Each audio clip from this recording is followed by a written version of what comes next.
people have started to send me poems and thoughts on isolation and what it is. And the interesting thing is some people think, well, isolation isn't so bad for what? Some people think, well, solitude is great. I can make art in solitude and things like that. So it's a nuanced thing. But from what the things that people have sent me, I just took these different things that isolation could be. I'm hoping you'll share poems on such a theme yourselves this evening. Isolation through grief, isolation through fear, anxiety and worry. Isolation through difference, isolation through indifference. Isolation is a disconnect and a state of disconnectedness. The splendid isolation of the artist. The splendid isolation of the prophet without honour in his own country. Isolation through anger, through disgust, through a rebellious nature. Isolation through time, through ageing, through changes. Isolation from families and lived through families. Isolation through lack of the required skill sets, language, numeracy, education. Isolation through love, for whatever reason, ending. Isolation through shyness, through difference, through, is this the right word? I don't know, disability, forgive me if it's not. Isolation through abuse, physical, mental and substance, and they're all connected. Isolation as a self-imposed state of being, isolation as exile, often internal. The isolation that comes of living without limits, from not knowing where you stop and someone else starts. The less than splendid isolation, if I had to put this in, of someone who is so far up themselves that they haven't noticed that everyone else has begun to isolate them. The isolation of the single mum, the long distance dad, and anyone, anywhere who's lived without being loved. And since somebody asked me to say something about freedom, I will quote the what's it called? Nobel Prize winner. Might as well steal his line. We gazed upon the chains of freedom flashing. And what I would say, that's Bob Dylan, I think. Yes. He's quite good, isn't he? He's quite good. Yeah.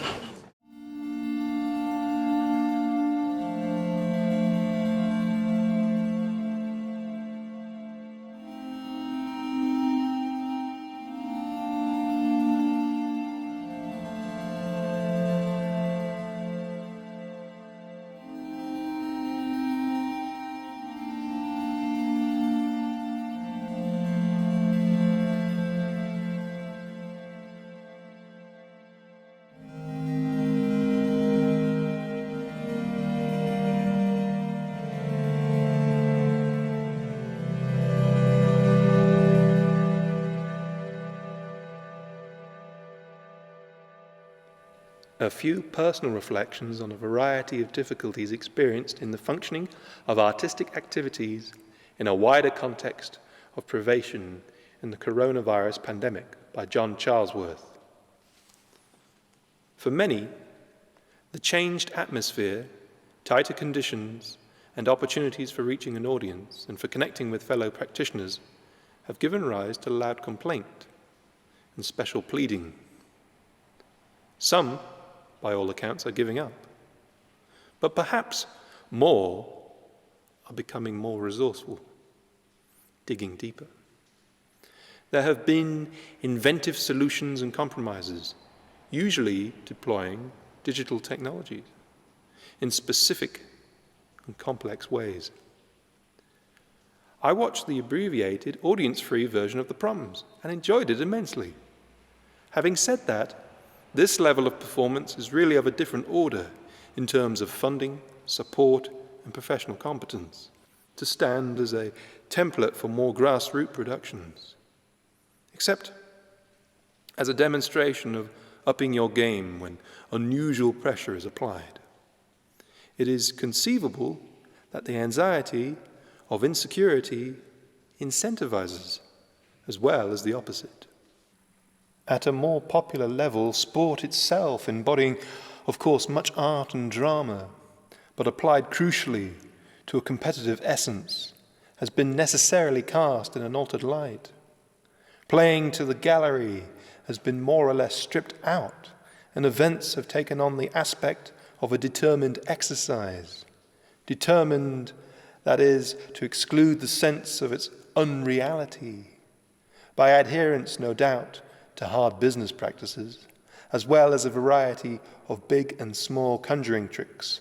So far, the elite elements are managing to stay afloat, or at least in existence. Earlier, in the new dispensation, there was the added entertainment for the TV viewer of football matches, of recorded crowd noises, quite unrelated, of course, to actual passages of play, and giving the impression of a game played in front of a crowd of idiots or drunks. More germane to my own work, an online painting exhibition to replace a physical one in Edinburgh represented, in effect, no more and no less than the usual substitute fare, swallowed up, as it is, in a great amorphous mass of digital imagery. No genuine sense of scale, texture, depth, technique. I personally, were I a purchaser of art, would never commit to buying a painting on the strength of a leisurely perusal of a little screen. And with this online show of my own work, I never remotely felt the likelihood of sales, which indeed there weren't, or of any chance of palpable interaction whatsoever. On Songs of Praise, in a program devoted to the Pilgrim Fathers, I saw a performance by Seth Lakeman in an empty room somewhere in Plymouth, and playing and singing with such authentic feeling and exuberance as to transcend the seemingly unhelpful context. A man in no way separated from his muse. I heard recently on Radio 2 Joe Wiley's erstwhile Infatuation, a new Radiohead song, Tom York in a Leonard Cohen-like monotone, and to a hypnotic backing articulating, I imagine, his introspective take on present circumstances. It was clearly not aimed at the likes of me, but I wasn't immune to its power of attraction, a mostly predictable mix of self-indulgent faux gloom, just shy of genuine gloom, but managing to clear an adolescent miasma of indeterminate values of light and shade. There are realities you grow out of, and ones you grow into. We were lucky enough to have our daughter and granddaughters from Wales to stay just before things tightened up again. I never direct their attention towards my paintings, of which the house is full. However, I've been doing a lot of new ones, and to my surprise and delight, I noticed the younger girl, 8, starting to show a furtive interest in them. She does happen to be a child very much with her own ways, in fact, a bit eccentric like me. And what strikes me is, and this has a wider application, and also shines like a light in the present murk, that she finds herself able to see paintings without the prior intrusion of needing an explanation as a way in. Let art speak to you. If it will, let it present itself to its best advantage. If it has joy within it, free that joy with an affectionate eye. In conclusion, I am frankly of the opinion that the price exacted by isolation at this time is heavier for individuals, especially the old, and especially those with few resources, mental, physical, material. Such people aren't difficult to imagine and empathize with. Their loss and loneliness and sadness cannot really be compared with the frustrations, fears, and lost opportunities of otherwise hale, if maybe not hearty artists. The plight of the latter is real, and it impinges on my own experience as a self-employed painter. But it engenders sympathy rather than compassion. Art needs a heart to justify its considerable existential privilege, and it should imaginatively dare to go where privilege has never set foot. The birds fall silent. Enki rests his dark head. Pestilence comes, vastness, destruction. In the wastes, shepherds carry on. Words shine, but hearts are empty. In spring, she left the underground waters, her attendants in front and behind, with sceptre and mace, fenced round by the demons. He is absent, the young poet, as cities are emptied, stripped of his power. Nama, mother of the gods, carries their tears to him as he sleeps. My son, wake up! How can you sleep as creatures suffer? Take your gift, make new gods out of the soil. Umwelt is a word. It's about the world as it's experienced by a particular organism. Umwelt. Like radiation, we cannot yet see hope. If we feel it, then we do so only in the way water is sensed, passing across our bodies as we swim the channel.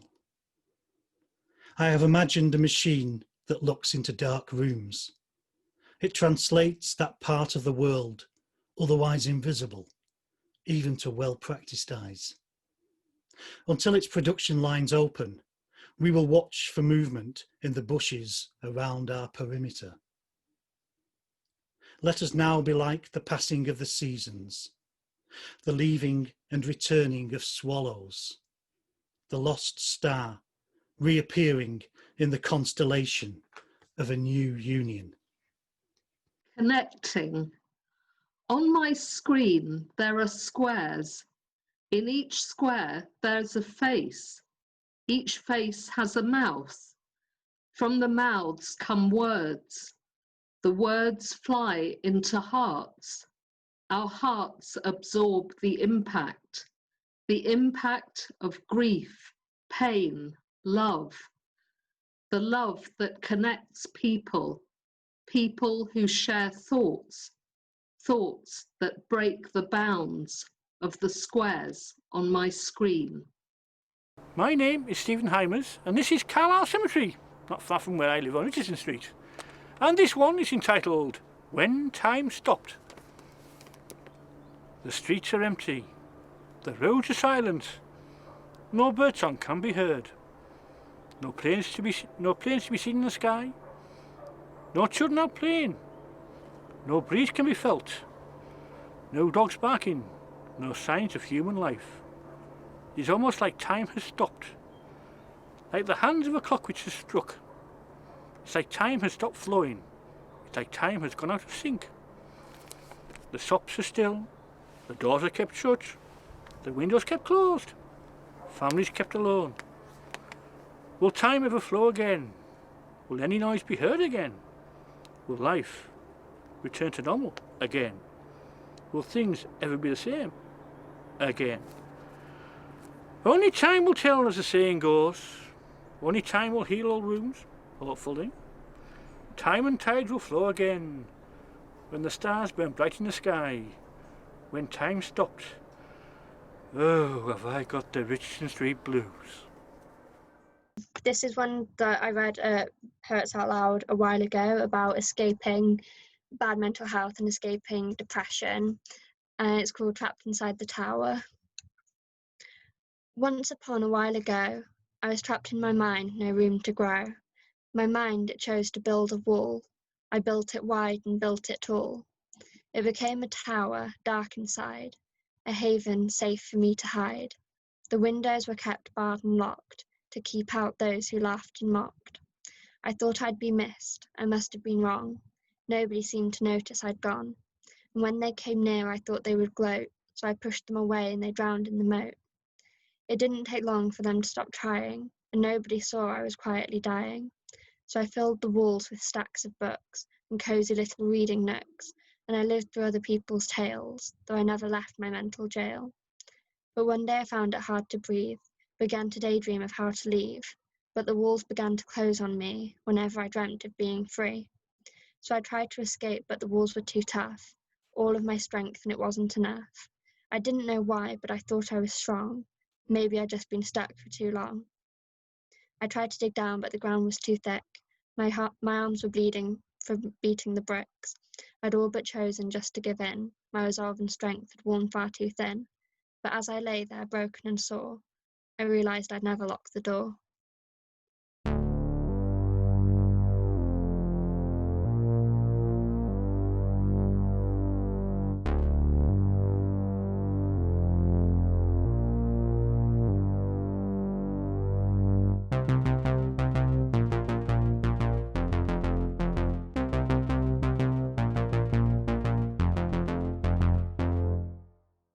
I ate the whole cake. A sudden slice of governance. The ingredients are social legalities, biting rules of personal interaction that make us gulp.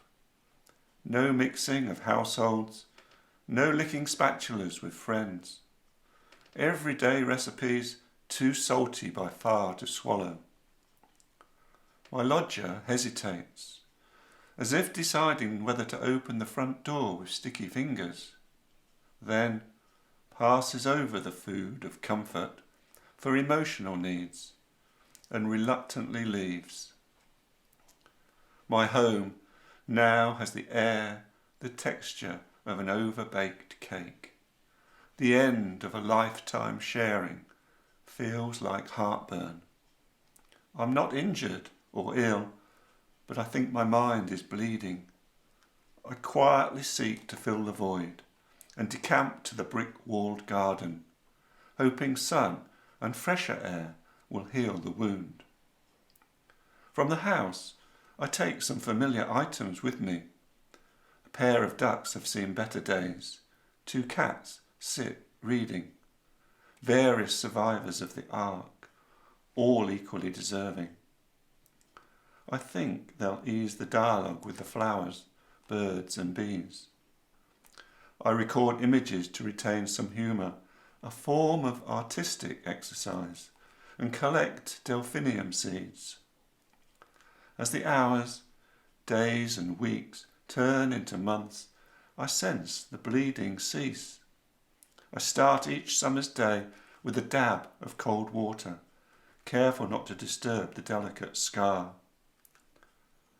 My last lodger and me.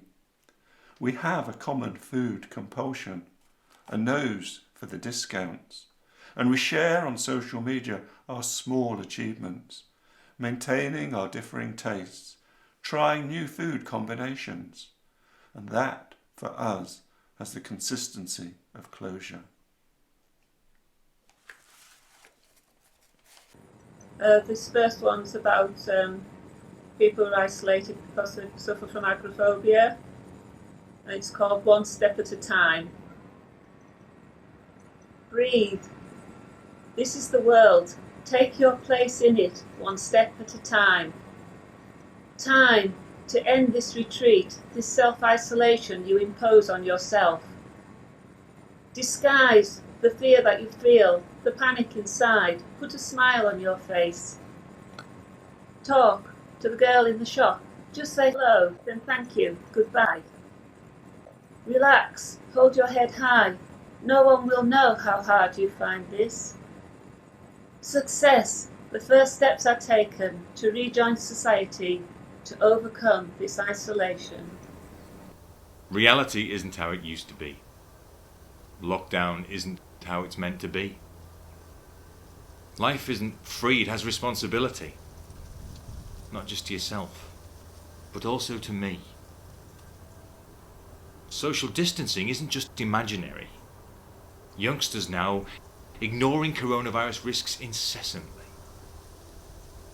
Please remember in your rush back to normality, do it right. Protect yourself. please don't kill me. Borderlines. Borders are transitory, in between, on the limit kinds of places.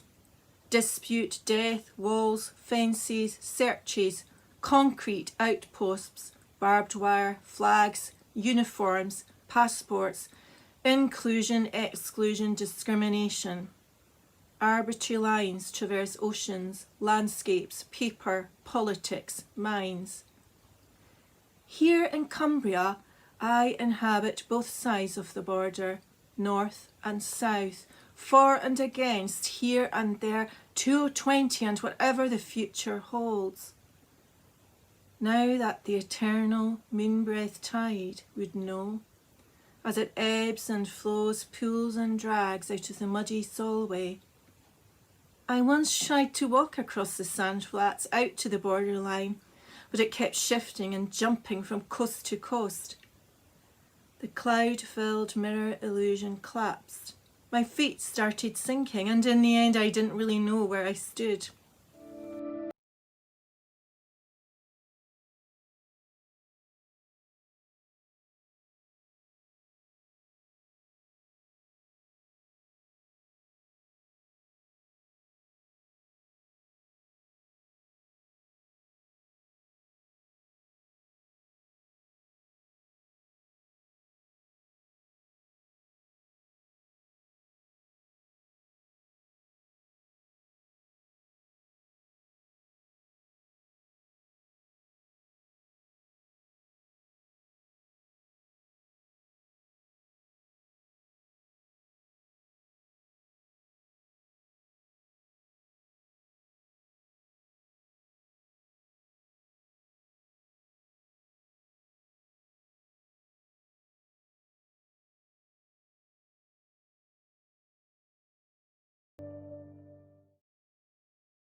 Resam piriri, resam piriri, hirda hirda gay hello resam piriri.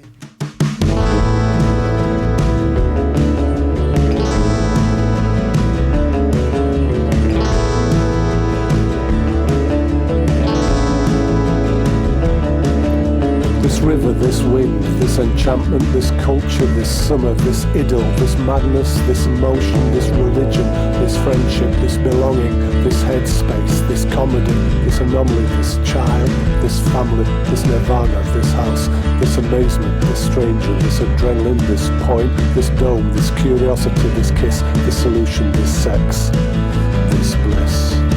This dream, this touch, this joy, this room is everywhere. This hope, this God, this street, this life is everywhere. It's everywhere.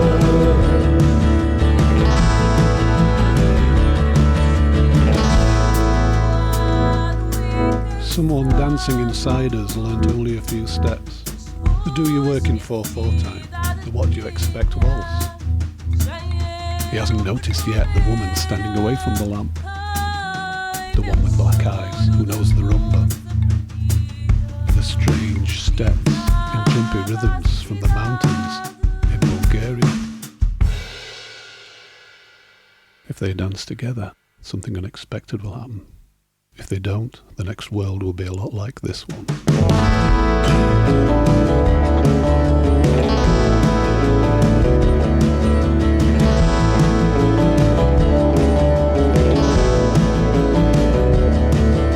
This picture, this news, this story, this bus, this journey, this cruelty, this Eden, this son, this daughter, this mother, this gun, this father, this bomb, this car, this word, this plan, this boundary, this grave, this rain, this endless rain, this road, this mask, this book, this back, this lake, this walk, this hammer, this nail.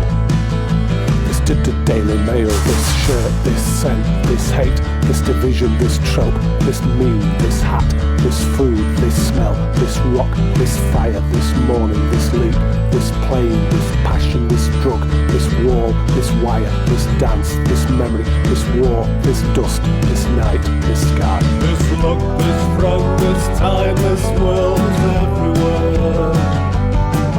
This moment, this desire, this feeling, this love is everywhere.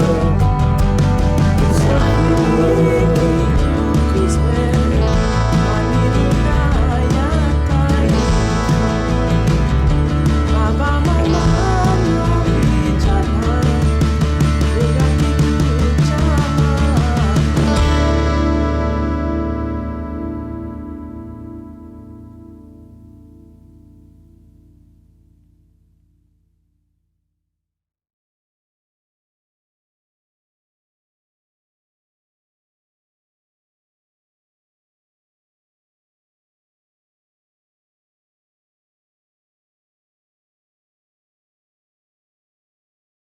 whilst we keep apart, colour arches together, a rainbow of hope. And we painted rainbows. Life put on hold, a danger to the young and the old. We came together as a nation, each week a celebration of NHS, carers, essential workers, whose stories are so often untold. And there's a rainbow in my heart, 'cause I'm happy we play our part. But I'm sad 'cause times are bad for so many in the arts. Who is there to sing a song? Who will write us when we're wrong? Actors telling stories for the screen or on the stage. Script writers and the poets are the playwrights of our age. Where's the orchestra? Where's the dancer at the ballet? Where's the stage show? Where's the singer with the band? Where's the clown telling jokes? Where's the painter supposed to show their pictures? Where's the new film on at the flicks? But when will it end? And where is the help? Is there a long-term or easy quick fix? The truth is, nobody knows. So we paint rainbows and hope. We paint the rainbows. We paint the rainbows.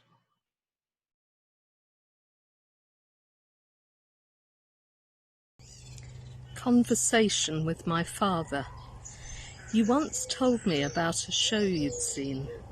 A troupe of deaf-blind actors made bread on stage, sitting at a long table with bowls of flour, adding water, sugar, salt, yeast, mixing, kneading, telling their stories while the bread baked, then offering the loaves to those who watched.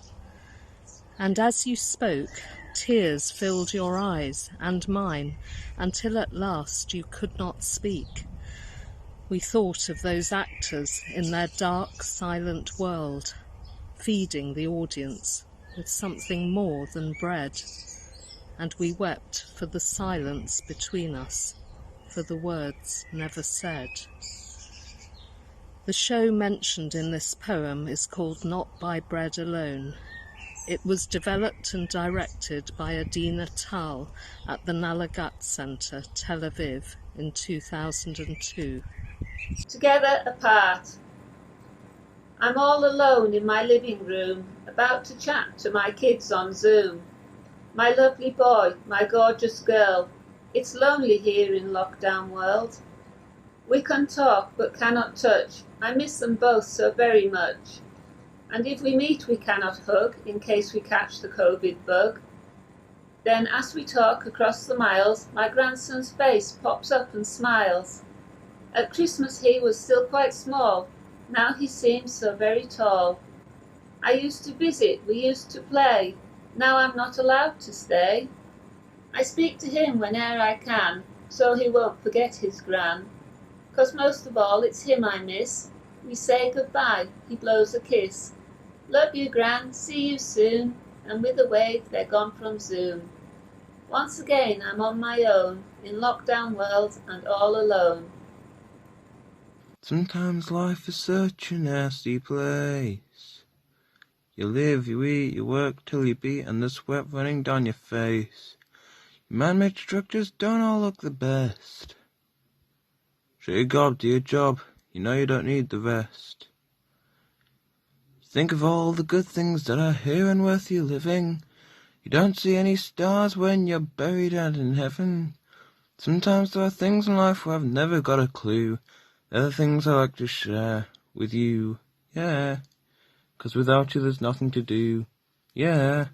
'Cause without you there's nothing to do. Life gets the better of us all. Climb a mountain, a fountain, either way you're gonna fall. Don't expect a day to be a day. Hope was at the bottom of the box anyway.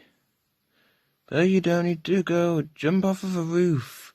Hope is out there somewhere, got outside and see the proof. You may be suffering due to life, but hey, I suffer too. I'm happy to spend my time with you. Yeah, 'cause without you there's nothing to do. Yeah, 'cause without you there's nothing to do. Life is a business meeting that you have to sit. It's quite a hard video game that you can't rage quit. Find the secret mini games, join them while I last. Learn a bit about the past. Just think about what you want to do. Think a little more. You don't get a second chance if you're dead on the floor. People question why we're alive, they haven't got a clue. My reason for survival is you, yeah. 'Cause without you there's nothing to do, yeah. 'Cause without you there's nothing to do. This is not a poem about the coronavirus. So don't worry, you don't have to leave. Although, could you still stay 6 feet away from me, please? No, this is not a poem about the topic we all know. We're all thinking about it anyway, and I know a lot of us have been affected by it.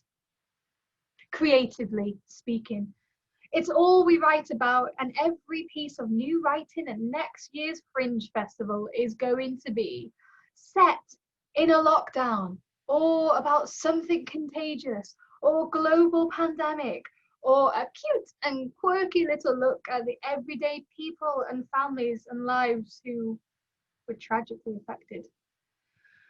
No, I'm not going to bore you with the same material. And more importantly than boring an audience, I said what I said, I'm going to show some respect to those who, unlike me, are really having to deal with it.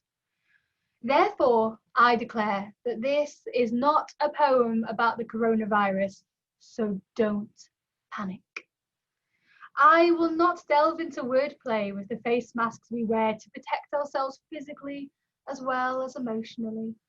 Dedicating prose to the NHS and all of the key workers would be a very sweet idea, but that would be highlighting what I do not wish to highlight. Because this is not a poem about the topic we all know. It's not about lamenting over COVID-19 and pondering our new concept of time and normal. It's not about what ifs and if only we had different leaders and all of our mayors were Italian and our prime minister was that cool lady from New Zealand. No, this poem,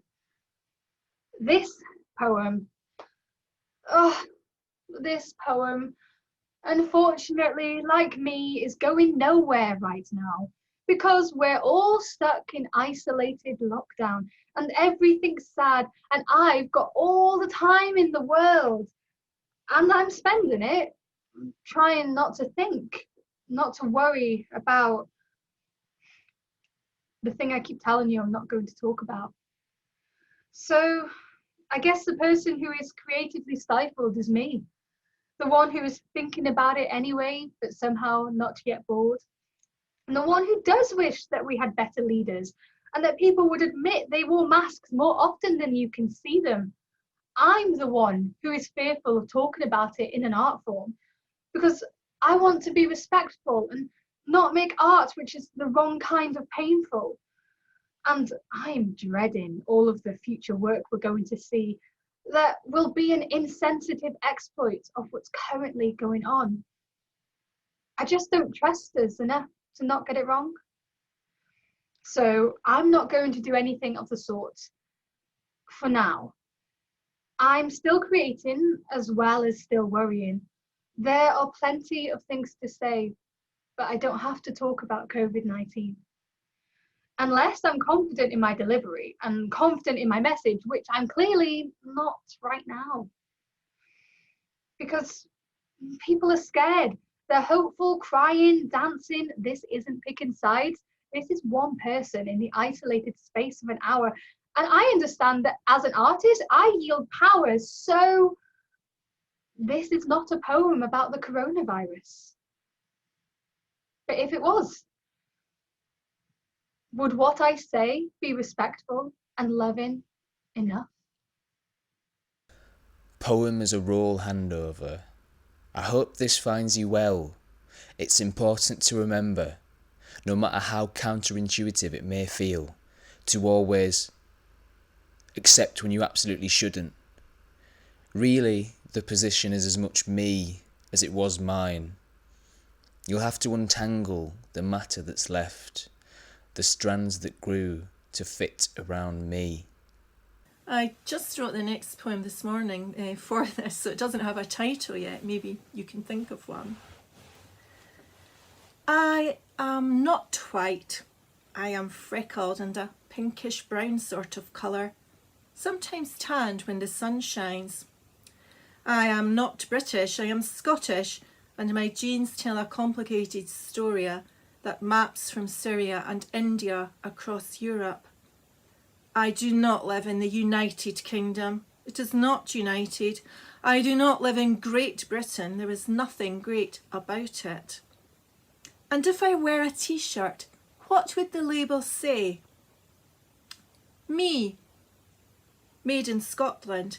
Made on planet Earth. Handle with care.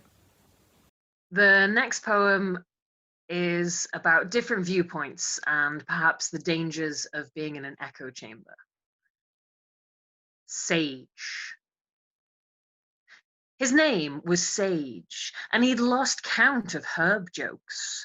No, his missus was not called Onion, nor did he play in a folk rock band with parsley, rosemary, and thyme. Sage as in wise man, that would do. By middle age, he'd grown into it, or so he reckoned, dram in hand on visits to the hare and hounds. Finding consensus was key to it. What do you think, friend? And you? Gather many views, show empathy, know we are complicated souls of infinite depth, deserving respect. Analyze, don't ignore the experts. Check facts, think long into the night, then work out what's the middle way that benefits the greatest number and does the least amount of harm. Sage was resolute for moderation. Then broadband reached the village.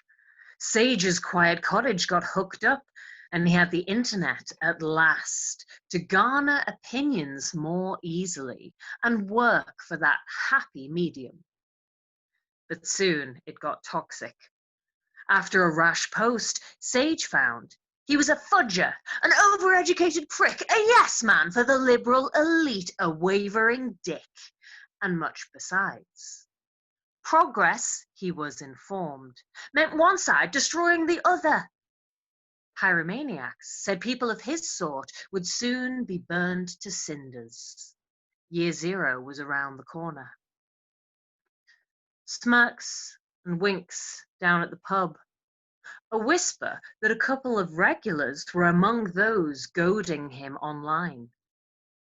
He snapped, came in with a hammer. Sage is just starting his sentence. I've got 2 poems here that were kindly published by the Square Whale Press, and it's in the Together and Apart anthology. The first one is called Not Flocking, Following, and it was written on the 22nd of March after a walk around the block when everybody else was flocking to beaches and popular places before lockdown. As the world panicked and flocked to places, same places, ignoring warnings they thought others would follow. So why should they follow? They followed to places, same places.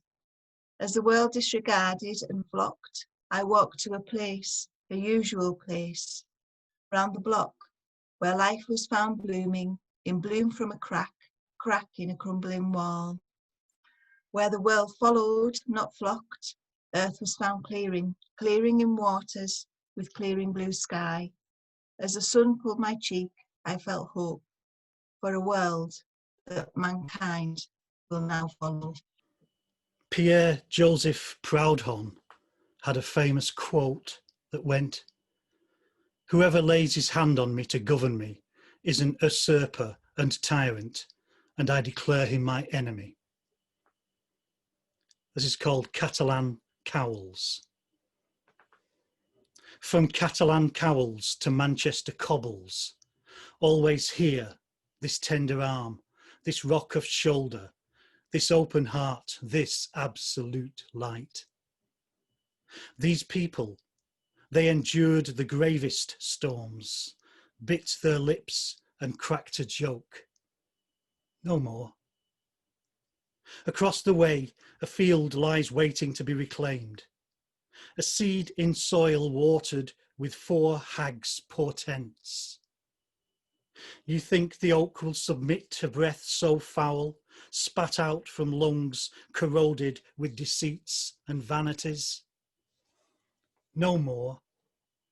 No more. And this is about one of my ancestors. Intercontinental tea. She was stripped of all character, locked in a cupboard for 3 generations. One day, out of the blue, my mother acknowledged her. My ancestor, Alicia, Wiltshire. Parents, native, unnamed. Married to Alexander Stewart on 22nd of September 1850 in Sagar, central India. She looks out of the window of 4 Horsemarket Close, wonders what the future holds for her Anglo-Madras family. Here in this grey border town, not a monkey or temple in sight, no colourful saris or flowery chapatis. Cold drizzle blurs the window pane. Distant almond eyes gaze across oceans and centuries. She turns and pours herself a cup of tea. A welcome link between continents, and prays to Durga that truth and justice will reign. 150 years later, I look in the mirror, see a merging of faces, feel the heat of an Indian sun rising over Cumbria. And my mum and dad took that poem, they went down to Kelso, they read the poem at Alicia's grave. It took them quite a long time to find the grave, but a man helped them, and it was an unmarked grave. They left the poem and some flowers and a beautiful bright silk scarf and acknowledged Alicia.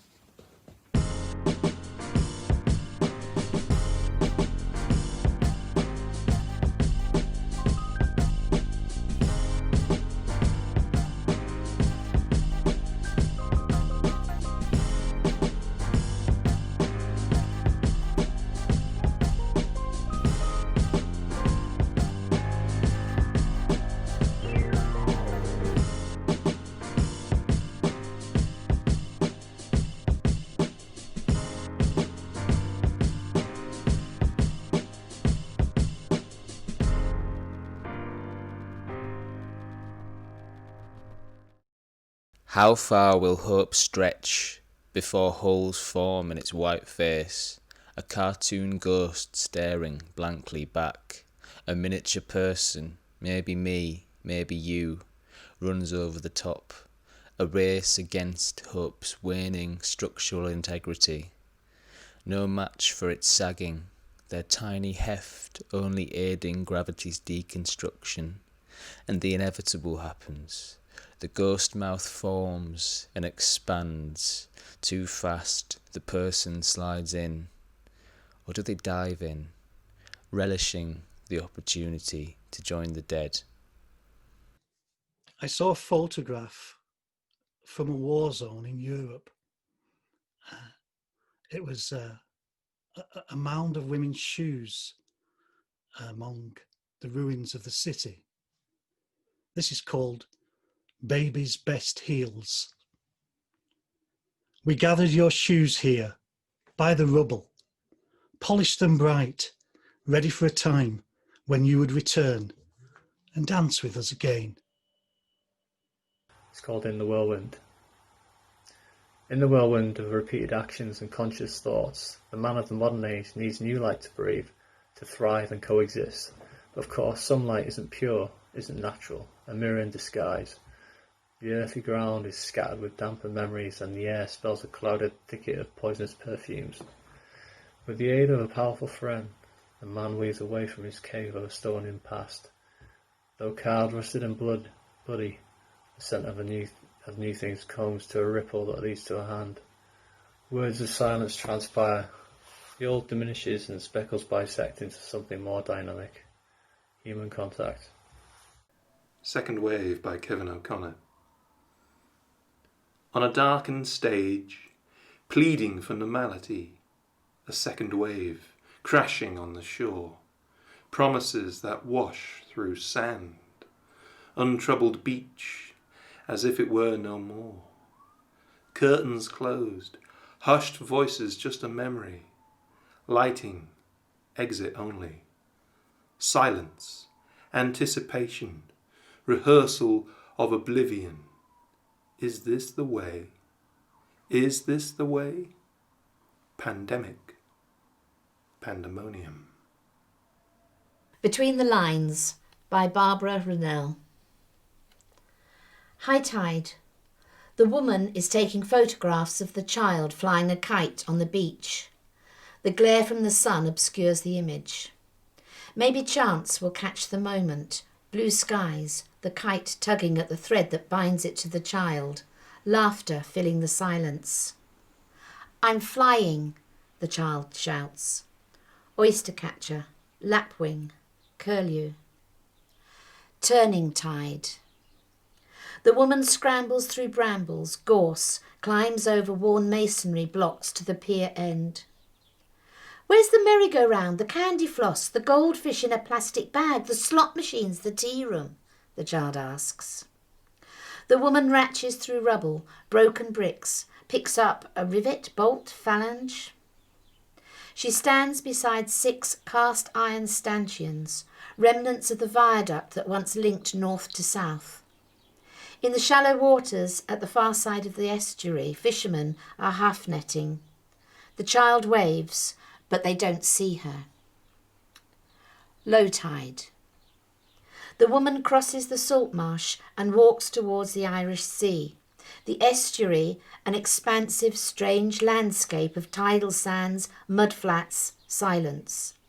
She searches, picks up shells, pink tellins, cockles. If Scotland is over there and we live in England, where are we now? The child asks. No man's land, she replies. Grey-scale images of concrete walls, barbed wire, watchtowers, news reports of deaths in that desolate space between east and west, another border. We can walk over, the child says. How far is it? 1 mile and a bit, but it's treacherous. Quicksands, dangerous currents. The sea roars in so quickly we would drown. No, we would swim, the child says. Later, the woman will look at the photographs, images of a woman squinting, tight-lipped, confused. No child flying a kite on the beach. No blue skies, no laughter. Back to Borders. We are clay. Time-worn towers speak across millennia from Cumbria to Mesopotamia. Hands scooped clay by Solway reed beds and dug between the Tigris and Euphrates. The Tower of Babel searched high for God. By now he may have regretted forming the shape of man in the Garden of Eden. At the empire's edge, Hadrian's Wall and the River Eden, a tuna of rushing water yielded to a silver sea expanse. Craftsmen pressed stamps into wet tiles, preserving legions, emperors, the empire. Waxing masks peeled from the dead stared blankly from wall niches. Come, let us make bricks and bake them thoroughly. King James Bible. Shape, stack, dry, kiln, fire, build. Clay mingles with cobalt and sand. Classic colours, Cumbrian red, Fletton, Staffordshire blues, Accrington bloods, silver Oxfordshire, London browns. Crumbling, powdery, smoothed, flecked, crevices crammed with particles, root, mineral, animal, shell, fish, petal. Carboniferous atoms interconnect. Sediment crushed, weathered, layered. Water gushes over mountains, eroding feldspar, mother of clay. Its existence over, men are laid to rest under a thin-skin earth, equal with the clay. Castles and churches rise, fall, crumble. Border lines and walls shift with dark tides. Hadrian's, Berlin, Jericho, Troy, and more. Walls designed by minds, echo barriers within. Poem from the future. The trees lead the chimps out of the gorge. Year 1. The locals planted saplings, little things wrapped in rags from the women's washing. Year 2. Half failed and dust blew. Towels were used to coddle the buds at night when the air was cool. Year 3. The trees that live have leaves. Floods came and washed them away, but those that stayed are stronger now, and Joe counts them on Sunday instead of going to church. Year 4. Disease has spread. The chimps of the gorge have colds. A female has nearly died. Keeping them alive is the only chance they have of joining forest outside. Year 5. She has survived.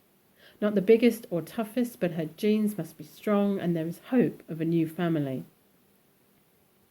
Year 6. Timu, leader of Project Reconnect, has passed. Everyone is sad and he is buried in the gorge with his beloved chimps. Year 7. The trees are up and higher than the children's knees. Green flags now link the gorge with the forest 7 kilometres away. Year 8. A butterfly ventures along this corridor, following the line, the route a forager might take from one leaf to the next. Where she flies, others will follow. Year 9. Baby chimps play at the edge of the gorge. Big eyes weigh the space beyond. Curious genes will carry the naughtiest or weakest or most excluded along, under just enough cover necessary to venture out and thrive. The Ants of Lisbon. The ants of Lisbon go about their daily duties. The ants of Lisbon care not for the beauties of the garden. The ants of Lisbon do not appreciate Alfama squares, or stop to weep a fado tear, a broken reverie by the Tagus. They go about their common task without the knowledge they will outlast the likes of you and me, and all the art there ever was, and ever there will be. The ants of Lisbon work and wait, and do not feign or hesitate to contemplate their winning role in history. It's called A New Light. The light of my life has died. The world seems very dark outside. For hours and hours I've cried, and in painful shadows I hide. I'm falling down a black hole, the darkness penetrating my soul. Bereavement has taken its toll, I don't seem to have any goal. Can I find one little spark to burn a small hole in this dark? I jump out of bed with the lark and make my way up to the park. The day dawns clear and bright, my heart fills with hope at the sight. New day, new life, a new light, perhaps things will be all right. Did You Build by Tony Hendry. Did you build? Stone, brick, metal girders. Did you build well? Not barriers, but leaping bridges. Not turkey sheds and high-rise cells, but dwellings which offered dignity. Did you rebuild? After the hell of a 30 years' war, or a single night of shock and awe? However long the tearing down took, did you clear rubble and twisted metal and start again, again and again? Did you build selflessly, with no thought of amassing wealth or measuring skills against the rest and winning laurels at ceremonies? Was it enough for you just to know that these bridges and these dwellings, like the works of all forgotten makers, outlast you and serve their purpose?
Resonance.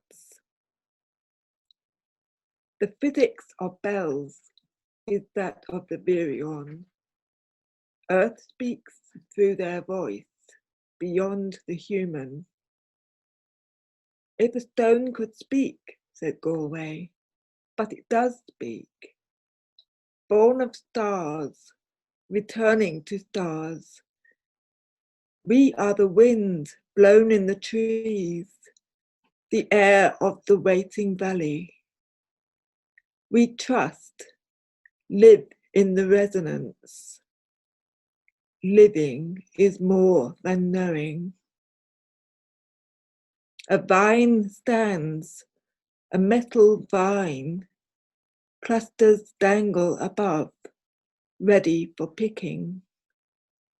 The metal canes, 10, stretch, tend, tender, tentative, attentive, in the tent of Moses and of Abraham, with the 10 commandments, their head in a metal cage, their 8 arms and 2 cordons, arranged as a keyboard, a key.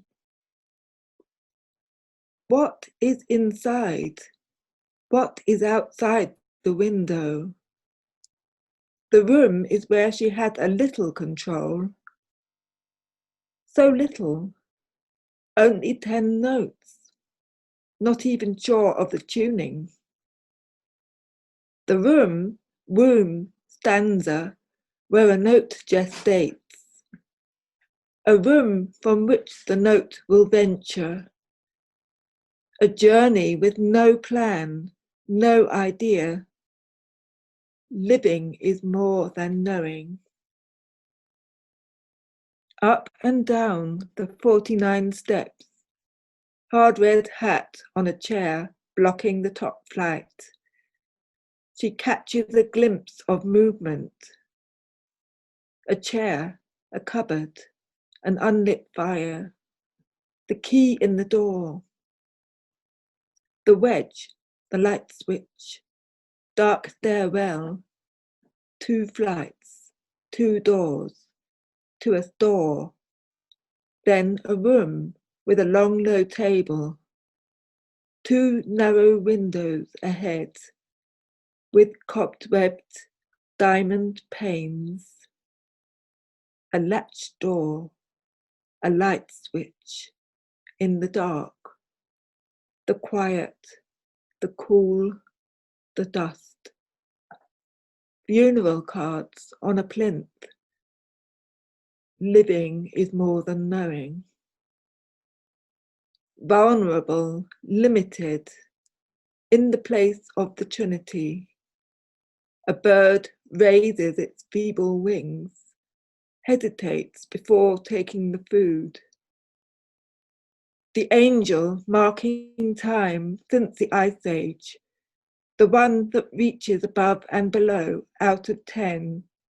The Angela spell, cross spell, enjoins to gladden hearts with prosperity, wisdom, love, beauty, well-being, sadness as well. The seasons sound, the year, the perceptible, the 2020 frequencies, the lockdown, the return to the shepherd who put them here in the pristine meadow. It started with friendship, camaraderie, laughter in the spire, dancing, singing in the street, moth dancing, no knowing what to play next, the limits of agency, in the dark, not knowing where it goes, how she will trip up. We carry on, we trust, live in the energy. Living is more than knowing. Weeping willow wept, light entered every droplet, reflecting rainbows.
Parakeets in the park. Mary Anderson calling. I'm right there, walking the dog in the park you're talking about. Dashing, ring-necked parakeets in the trees by the playing fields, as if this were Delhi or Lucknow. I love the bonny green dazzlers, flash company for me. Victoria Park in Glasgow, Scotland's only breeding colony, the most northerly parrot flock on earth, screeching in my park, barked at by my Jack Russell. Joyous birds with coral beaks. When I first set eyes on them, it was magic, pure glamoury. The last man who phoned in called my dears a marmite bird. Me, I love marmite on my toast.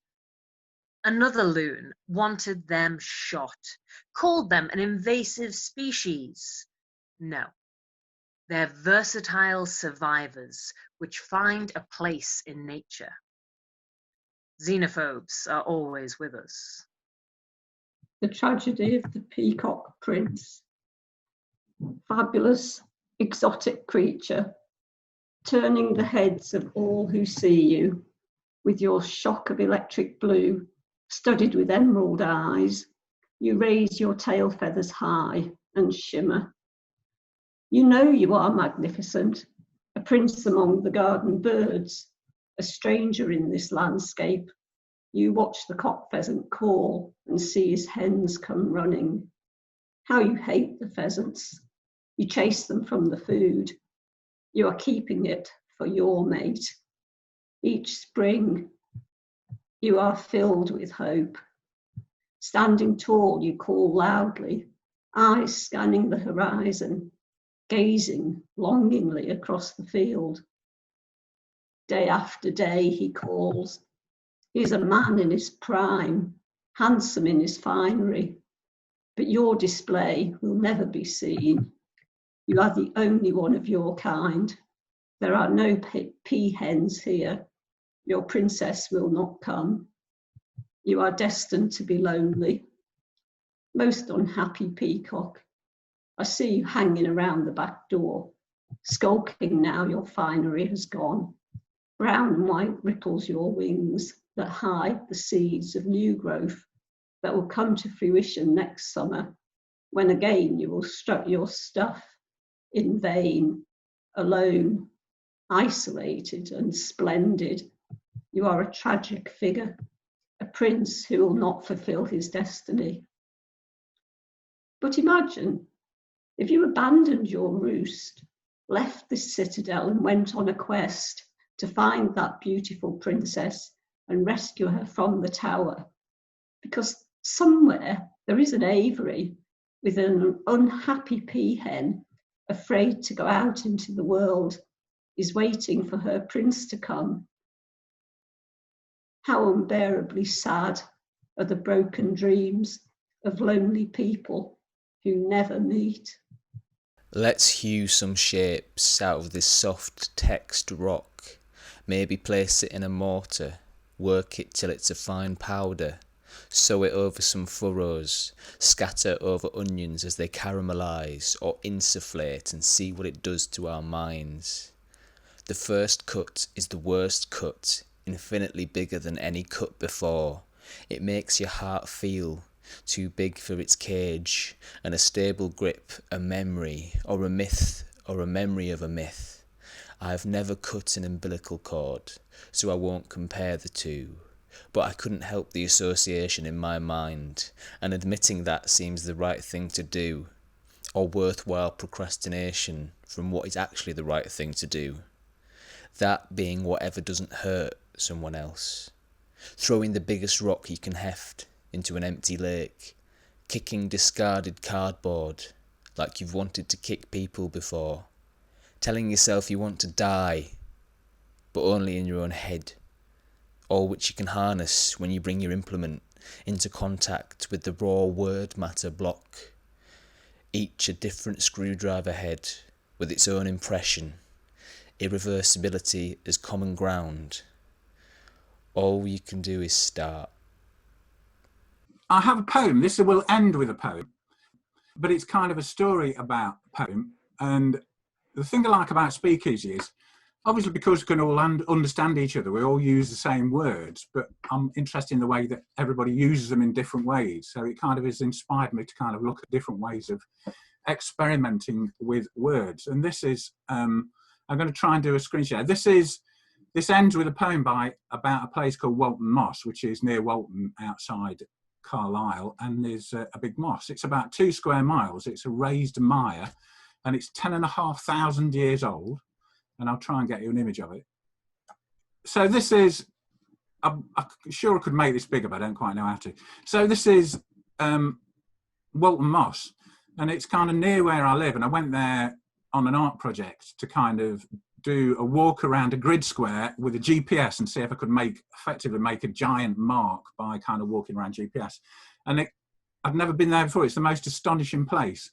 It's 2 square miles and it's basically completely flat. It's a slight dome towards the middle, and it's 10,500 years old, formed at the end of the last ice age. And as far as I can see, apart from a period when it was cut for peats, there's nobody been there. There's no farming been there. And it's just the most, are you getting different images? Yeah, cool. So these are the kind of the images of it, kind of floating along. So I've been there on a number of occasions doing photography and kind of getting pictures of it, and it's a very atmospheric place. So I decided to do some poetry about it, and I was interested in the idea of how you could, the physicality of poetry. So basically I wrote a poem on glass, made out of ink from blackberries, which was basically blackberry jam, and painted it on a piece of glass, and then used a squeegee and kind of collected it together, and it looks like blood there. It's all very exciting. Collected it together and put it into some water which I'd collected. So this is water from Walton Moss.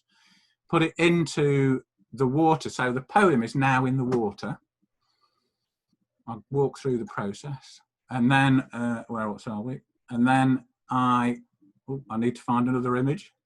I can see some people laughing at me. That's very good. And so I poured this poem. So put the water into the poem, and took the poem back and poured it into. So this is the poem in the water from Walton Moss, and then I poured it back into Walton Moss at its highest point, and here I am pouring the water, if you can see that. All very strange, with my strange shaky hands and head. And that was it. Now I'll stop doing screen share. And originally I was going to do a poem by called Bogland. And who wrote Bogland? No, it's called Seamus Heaney, sorry. And it was about a bogland, and it was very evocative of the place, because it's an odd place, because the opening line of his poem goes, "We have no prairies to slice the big sun at evening, everywhere the eye can seize to encroaching horizon." And it is like being on a prairie. It is just so flat compared with kind of other places around. But I wanted to do a poem that was a bit more personal to my experience of Walton Moss. So this is the poem. Walton Moss. You are growing but unchanged. You are tracked but trackless. You are drab but bejewelled. You are prairie and summit.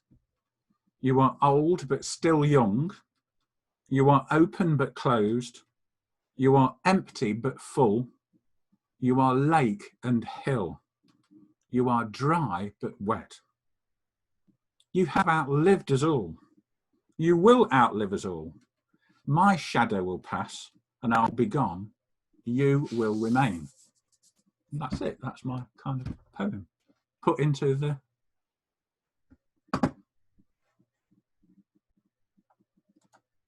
was amazing. That was fantastic. I like that, writing out the poem and then scooping up the poem and pouring the poem. Oh, and I've got the. That was so cool, Chris. Honestly. So I did it, and it was such an. So I did it again. So there's a jar. So there's a jar of water with a poem in it, which I just think is quite interesting idea. Yeah. You couldn't hear me, but I just kept going, wow, like when you were describing it. If you drank it, you might be more poetic, you know. Oh, no, exactly. Yeah, Even more so. Yeah. I could start a poem with the opening line of dysentery or something. No, if you drank it, it'd be like some superpower and you become super poet Yeah. or something. And I don't know, go rampaging through the town, poeting everywhere. Doing poetry everywhere. And the ink, and to make it, I got blackberries and then put them in a pressure cooker and pressure cooked them and then cooked them down. And I realised that when I did it, and it needed to have a certain level of consistency, like paint. So I put sugar in it, and then afterwards, really, I just made jam. Is all I've done. Yummy. Sell it and become a poetry dealer. Yeah, you could actually, couldn't you? Yeah, What you could is? have, Jam. It's a poetry jam. Hey! Genius.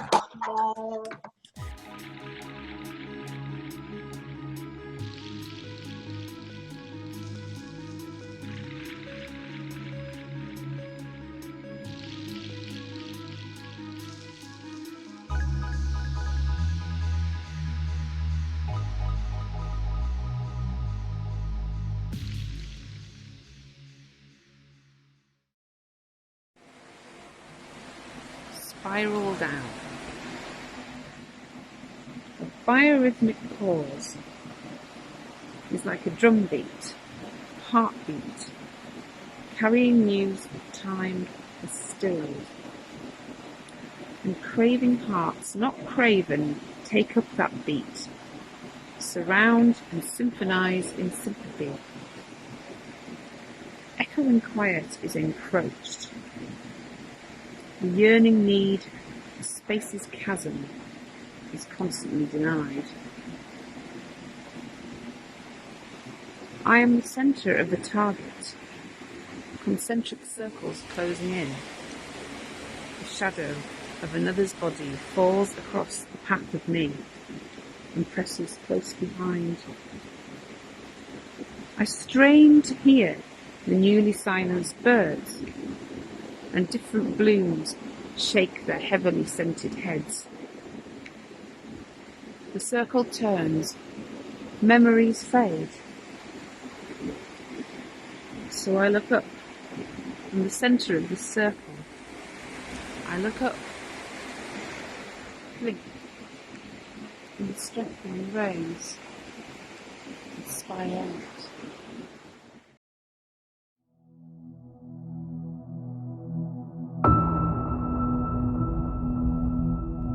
At the end of autumn, I saw the leaves were dying, turning orange, red, yellow and gold.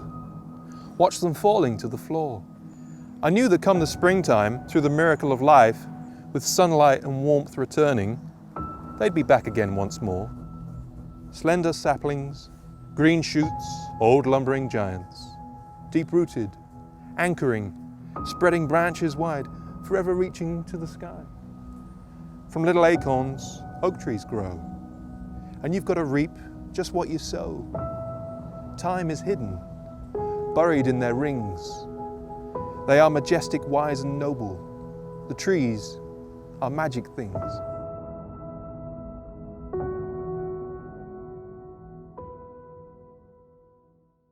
Towards Mockakin. A clutch of bent oaks clings steadfastly atop a lonely lakeland fell. Time, their seasoned master, not just gnarly stubbornness. Yearning for embraces from inquisitive kids, two at a time, trying and failing to touch fingertips around their vast, comforting trunks. Eager to share their catkins and fill tiny acorn cups with stories of innocence and secret melancholy. Trees scarred by meteorological sorcery and hastily etched love. down below the glistening slate and damp bracken, across the water and between the hedgerows beyond, a derelict cottage stares back in quiet indignance, forlorn, for sale, forever it now seems. Rustic, ramshackle remnants, persistent memories of a fragmented past. Nearby, a black-faced ewe, detached from the other stragglers in the flock, stands aloof, bleating plaintively skyward, as if to warn of others here before who have silently passed. From here, looking upwards, a couple of oaks, now seemingly entwined, were estranged on the last visit 2 summers ago. Joined now in supplication, they pray for local buyers, with young ones or a baby on the way. 2 years on, a distant forgotten church creaks under the weight of harvest offerings. Children sprout up, bold as brassicas through leafy compost. Tuneful carolers lighten the mood of a dark, deeply snowbound December, their voices fading as they make for the pub amidst an off-key snowball fight. Then, under the wistful gaze of ghostly Celtic kings, youngsters skim stones across Moccakin Tarn in spring, and on a roughly rectangular foot-long slab of lakeland slate, Gethsemane, writ large in duck-egg blue with no 2 E's quite the same, adorns the entrance to a newly renovated cottage that wanted Eden Summit, till the postman groaned, "It's fower already." And the next one was inspired by another walk, and that was Easter Sunday morning in Wigton on the 12th of April 2020. As blossom laid a bed on winter's leaves, unwoken by the church bells, once carried on the breeze. Belted Will watched over the silence from his walls. Dandelions roared from the cracks as resilient ivy falls. Over empty bridges, over empty roads, where tulips wait by empty tracks, train spotting with due care. Decorative tree twigs, where painted eggs are posed, sit beneath a handwritten note on a window stating closed. Closed until further notice, signed off with a thank you. Below a thank you NHS, all forever in your lieu. Frame quotation in a window, good friends are like a star. These times where we can't see them show exactly where they are. Felicia Beacon blinked and winked, it's safe now to proceed. Across his empty crossing, essential worker, his good deed. Floral adorned fountain, our well-loved centrepiece, instructs 4 acts of mercy and hopes mercy will increase. A distant bird flies over the silence of the street, back to nest of safety, she'll wait for throstle's fleet. My heart leaps up when I behold a rainbow in the sky. Words closed inside the library, words unreturned still fly. Tissue paper gratitude, so rightly recognised. Hard-working workers who were once unrecognised. Empty church unopened on the day it's usually packed. Closed first time in a lifetime to keep its flock intact. Binaries not needed, comfort clothes prevail. As we grow grey together, true colours will unveil. Above Memorial Garden, flag reminds us of a past that's been endured, with washed hands we can last. School drive signs no entry, no longer just one way. An abrupt end of era, our future's next essay. Trees of learning tower, a daffodil avenue. They all avoid my shadow, 1 metre times by 2. Pharmacy and doctors briefly sleep, a well-earned rest. Q markers still await them, tomorrow brings next test. Petrol pumps like sentries by empty garage floor. Clock my hours exercise to place chocolate by mum's door. I walk home feeling grateful, still dog do down dog do alley, still smoke from factory smoke. As Mary Ann still rally, with gadgets by our pump and lamp, they've stood by worse before. Still stand, still hope, still waiting for a clearer life once more. The magic of words. Here and now is the one and only. Nowhere, everywhere. One blink of the eye and back to front now is reversed, for it is time, time to be one. The time has arrived, as now reveals its eternal nature. Pure consciousness, unsullied time is reversed, for it is emit. Time to emit heaven's light as within as without. Time to shine on. Heads bowed, hands together. It is time now. Let us play. I'm a drifter in a dream. What you think I'm doing is not all it seems. I may be making coffee 9 to 5 yet. By 6 o'clock I'll make the world alive.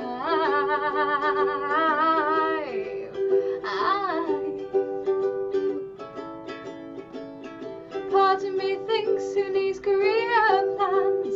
I'll worry about that later, I've got plenty of time. And part of me thinks since I'm only 23, better start applying for a postgrad degree. I'm a drifter in a dream. What you think I'm doing is not all it seems. I may be making coffee 9 to 5 yet. By 6 o'clock I'll make the world alive.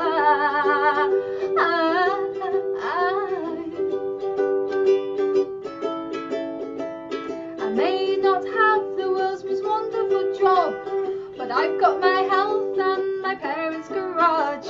I don't want to be 40 with no prospects and more, in shared accommodation with a student of 4. For a while I will work and paid as an intern, and then I'll get paid again and told to wait my turn. I'm a drifter in a dream. What you think I'm doing is not all it seems. I may be making coffee 9 to 5 yet. By 6 o'clock I'll make the world alive.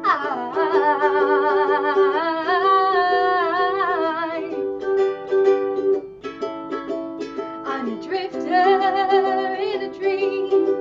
What you think I'm doing is not all it seems. I may be making coffee 9 to 5 yet. By 6 o'clock I'll make the world alive. Let's make the world alive. Let's make the world alive. Let's make the world alive. Let's make the world alive. Let's make the world alive. Let's make the world alive. Let's make the world alive.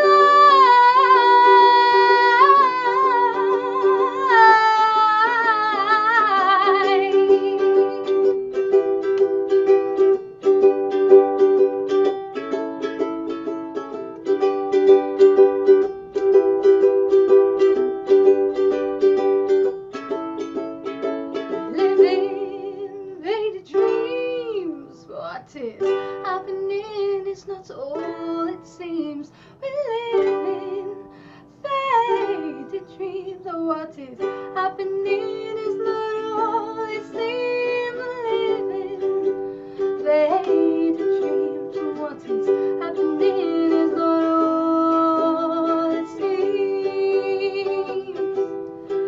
It seems.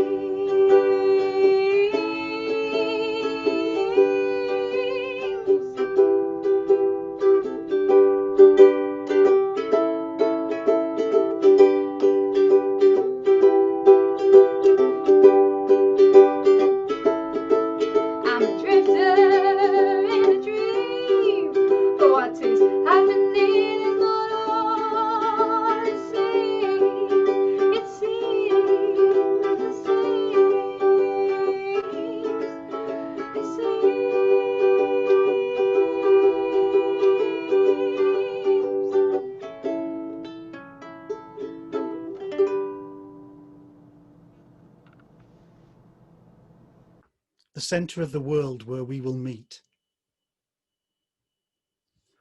I'm touching you now, your neck, your head, stroking shoulders that hunch and tense in a room too dark for these aging eyes. In a room where I recognise your toolbox smell. In a room where I was locked 21 years ago.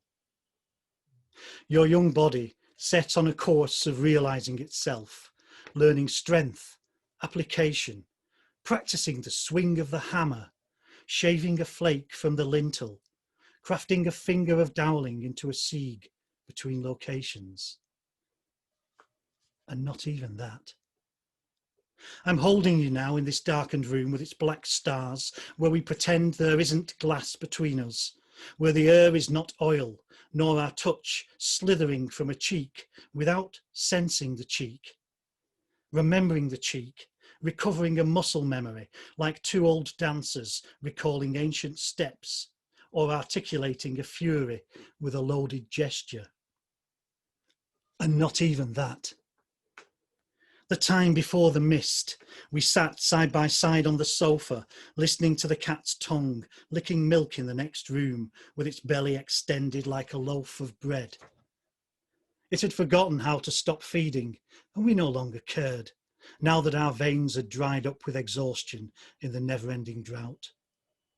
And not even that. Our words drowned in the digital stream, and we repeat the same news now, attaching great significance to our reporting. We approach the Eucharist. We're serious as suicide, as helpless as kites tugging the wind. We have become the taut line suspended between earth and sky. And not even that. Stay safe, we say, tears jamming our view out the window, where the tree is patient and even now tenderly teasing a leaf from a scroll of bud.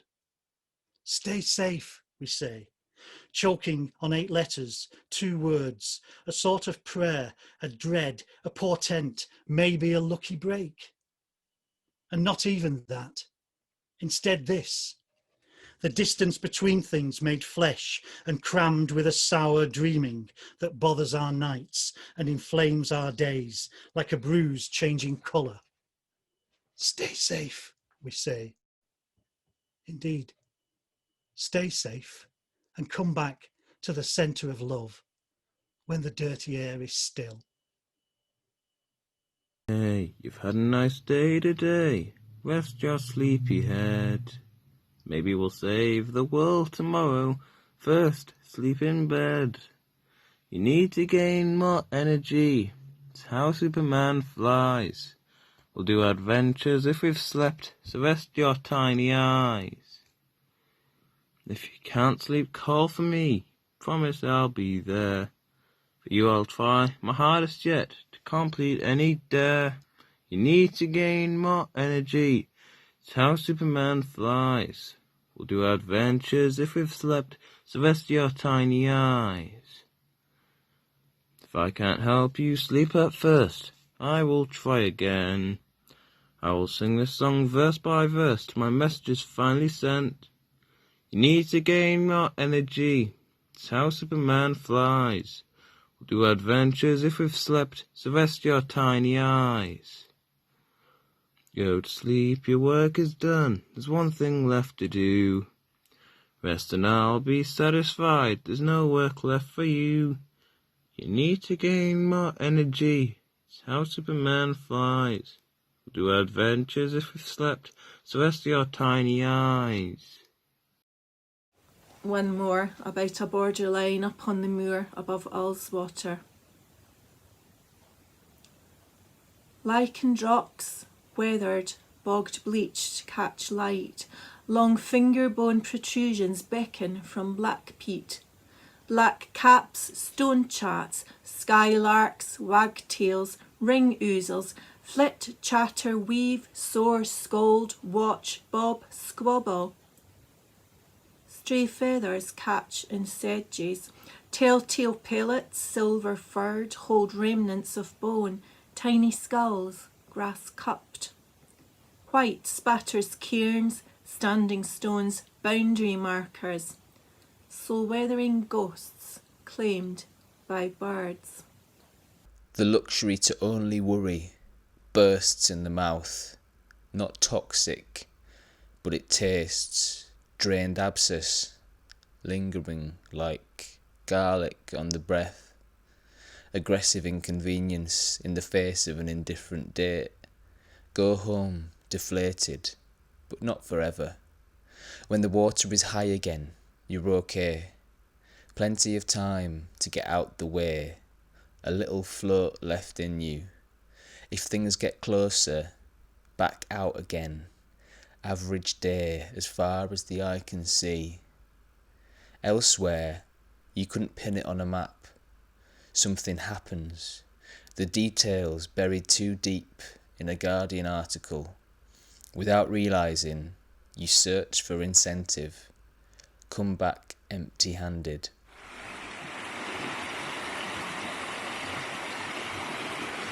I feel the shiver of the earth through my feet and fingertips. The ripple echo flooding outwards. My hackles rise, sensory attention as I revert to animal. I am less than human, more than divine, as blood is diverted and survival is automatic. I hear my heartbeat as autumn aroma transports me quietly, privately, to a time before evolution. And I breathe in water.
True to you.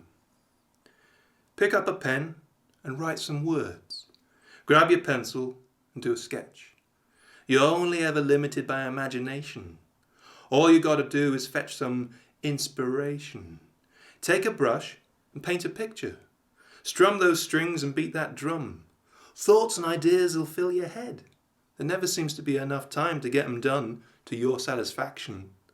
But that's okay. You can do another draft, add a bit more paint, and record one more take. That's all part of how you make it true to you. Write some lines and make a story. Roles come to life within your play.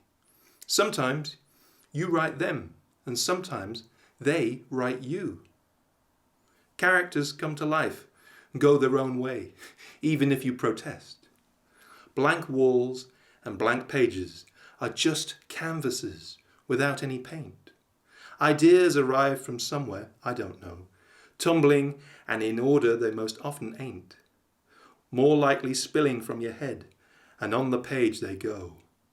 Something comes over you, creativity in little bursts. Ideas will rain down. You've got to try and catch them, because in them lies the magic which resides within. All you got to do is be true to you.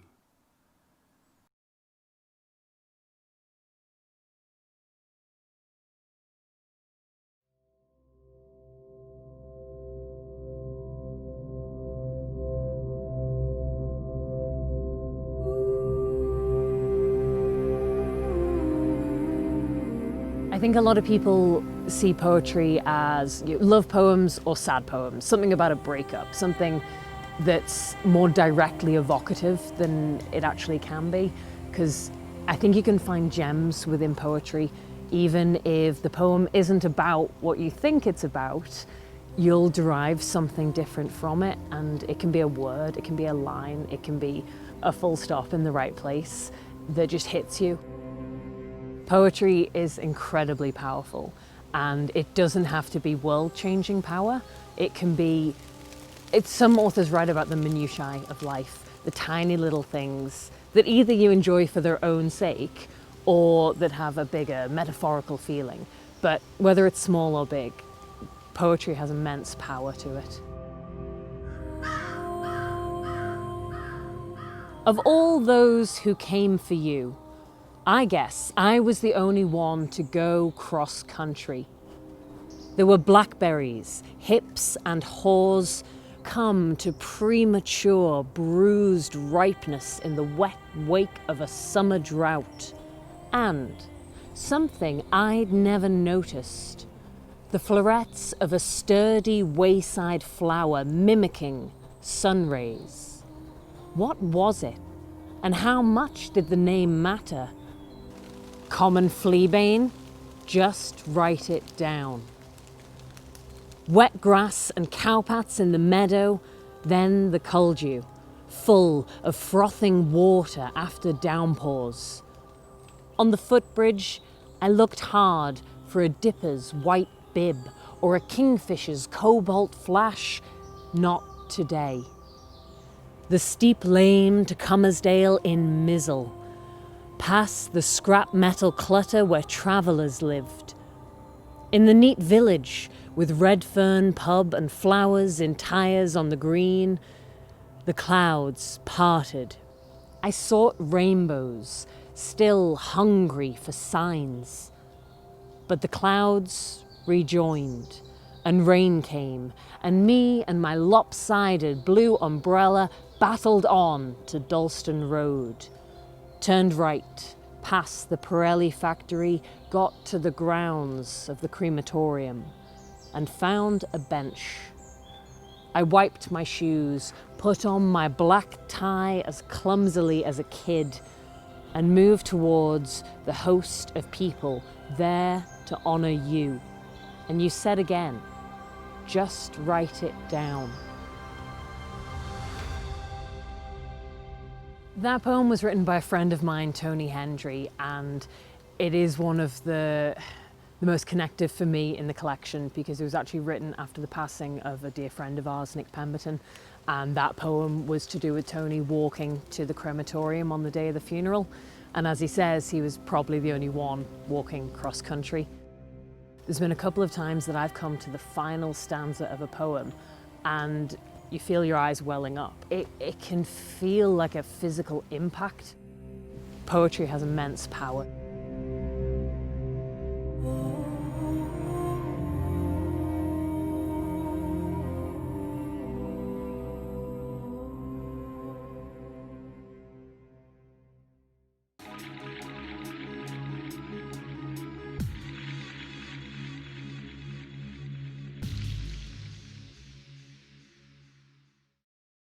What made me write my bit of this, long time ago, two things. Well, one thing was Nikos Kazantzakis. Yeah, I mentioned not just to the Greek people here, but because he's he had an epigraph to one of his books, had this prayer for 3 different souls, and it went, Lord, I am your bow, bend me, no, take me and bend me, unless I rot. The second one for the second kind of soul was, bend me, Lord, but only so far, in case I break. And the third one, this says me, yeah, bend me till I break, Lord, I don't care. Which I thought was brilliant. Yeah. And the other thing was, the lady told me the other week, was that a locked box always has loads more in it than one that's open. And so that's, sorry, I'll stop now. It's all right. Right, it's called Mad Accordion. Take the box, shake the box, if you must, and you must, snap the hasp and break the locks, and take out the mad accordion. Let your fingers stroke its keys, let its slinky, plaintive wheeze lead you through the darkening trees to a landing stage upon a lake shore where reeds creak and dandelions spore and duck down, dance down to the water, where beneath the silver surface spiky perch fins glisten, and now between heartbeats you pause and you listen. This time hold it close, soon it will be gone, like the secret dreams locked in the heart of the mad accordion. So amongst the shadows of the builder's breeze blocks, open your shoulders, raise your head, and play the mad squeeze box until you're dead. Until every prodigal daughter, every runaway son walks home across the wind-blown water on a winding stair of thought. Trade each note for the next note. There are only these, there are no more. Each note that's gone leaves nothing behind. No stepping stones lead back to the shore. Squeeze the mad squeeze box. Squeeze diamonds to dust. Or stretch air into insubstantial chains of melody. A living entity that still, through stillness, leads you on.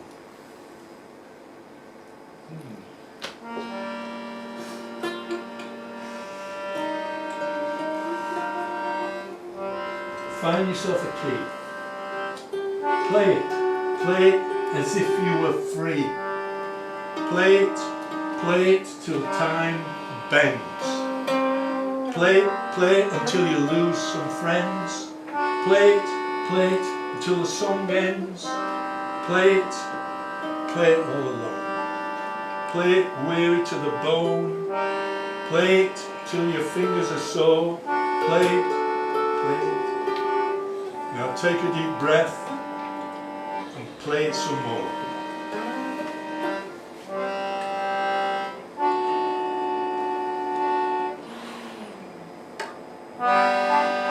Silverfish, like lightning, play the mad accordion. The momentum in the breaking waves plays the mad accordion.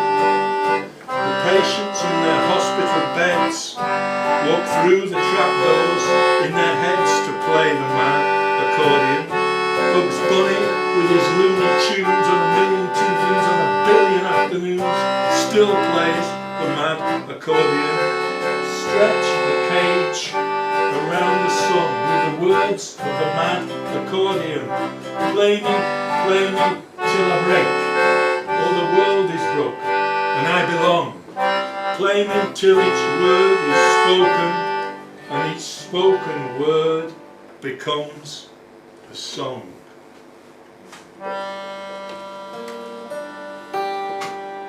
There was a time when roses grew wild around my door, sweet columbines and poppy blooms, dead gowns they wore. But now the wind shakes ravaged leaves, impaled on naked thorn, and all that is left is lavender to soothe the icy dawn.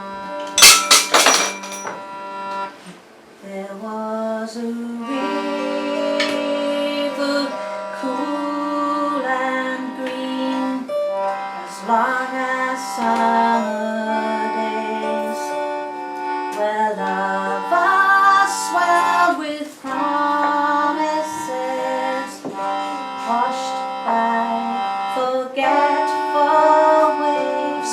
But now the days fly by like spears, and rivers flow unseen, and all that is left is lavender, reminding them to breathe. Oh, lavender, sweet lavender, swear we'll never part. For who can sing a sweeter song than lavender to a grieving heart? Don't leave me now, don't leave me howling through this languid rain, for where there is love and lavender, summer will remain. For where there is love and lavender, here I will remain.